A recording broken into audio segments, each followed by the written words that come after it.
In this lesson, you will discover my personal 10 main keys to finding comps for real estate you may have interest in.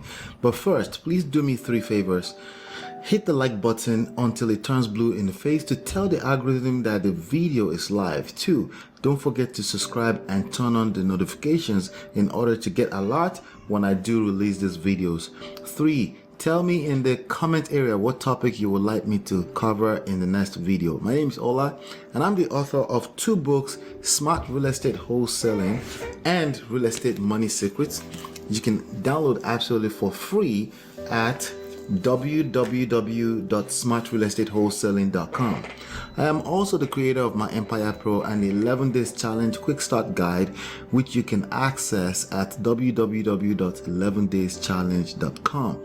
If you're wondering, comps is basically another word for comparable, which is a word used to describe other comparable properties to a property of interest. For example, you're taking a look at a property to either purchase or flip. The first step is to determine what the property is worth in today's market. Sometimes we refer to that number as the after repair value, the ARV, or in the more mainstream market, fair market value. When I did my first property walkthrough in 2004, I just wanted to be a landlord. Thank goodness that didn't work out, because frankly, that would have been a disaster if I purchased or locked a piece of property under contract without first determining what it is worth in the market. What is the highest amount that a willing and able buyer wants to pay for that property after a reasonable level of marketing and exposure? The idea is to answer that question. In order to do that, we need 3 comparable properties, or what the industry commonly refers to as the comps. For your information, I personally use www.empirepbigdata.com to find and pull comps for any property I have interest in. You can take a free trial for 7 days. That tool is your best bet to get real estate comps without a realtor or without being a realtor. And of course, you can also comp properties on the multiple listing systems, the MLS, but you have to be a licensed agent as far as I know. Also, if you're up for a little manual analysis effort, Zillow and Redfin may be useful for you. I personally do not like wasting time on things technology can handle, so I opted for www.empirebigdata.com. Its calculator analyzes the comps effortlessly. With that being said, these are the 10 main keys and attributes I pay attention to when I want to pull a list of 3 properties that I will consider a comp to a subject property. With this criteria, none of them should be used as absolute.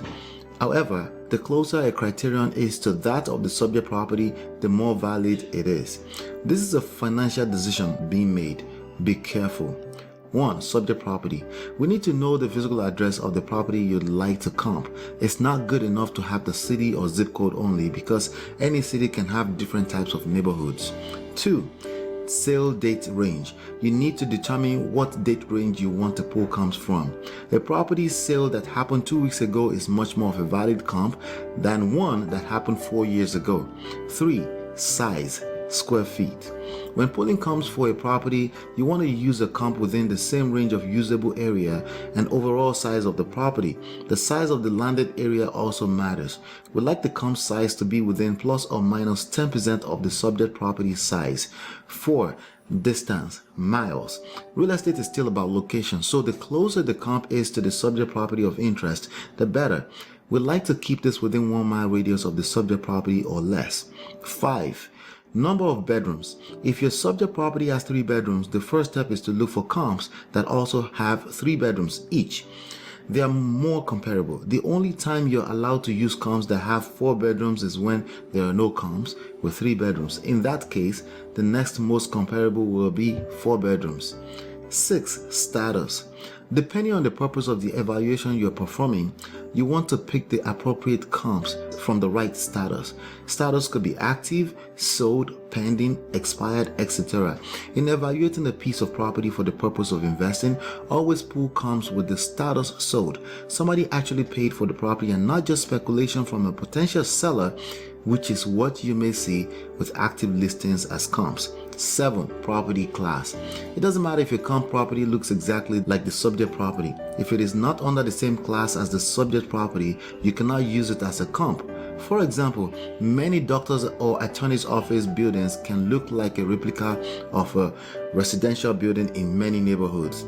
That is not an office, commercial, or mixed-use building. It's not an appropriate comp for the subject property, which is zoned in the residential class. 8. Property type. Single-family homes should be compared to other single-family homes and not 2 or 3 family homes. The type of property should also match when comping a piece of property. 9. Number of bathrooms. The same rules when comparing the number of bedrooms between the comp and the subject property is also applicable. You can break this rule, but only when there are no other more appropriate comps to use. 10. Year built. The year a property is built is important, but only to a certain extent. Typically, the properties within a particular neighborhood are built within the same period, at most 1 or 2 decades apart. The ideal is to use a comp built at around about the same year within 5 years of each other. Don't forget to download your 2 free books, Smart Real Estate Wholesaling and Real Estate Money Secrets, at www.smartrealestatewholesaling.com. Also check out the 11 Days Challenge Quick Start Guide at www.11dayschallenge.com.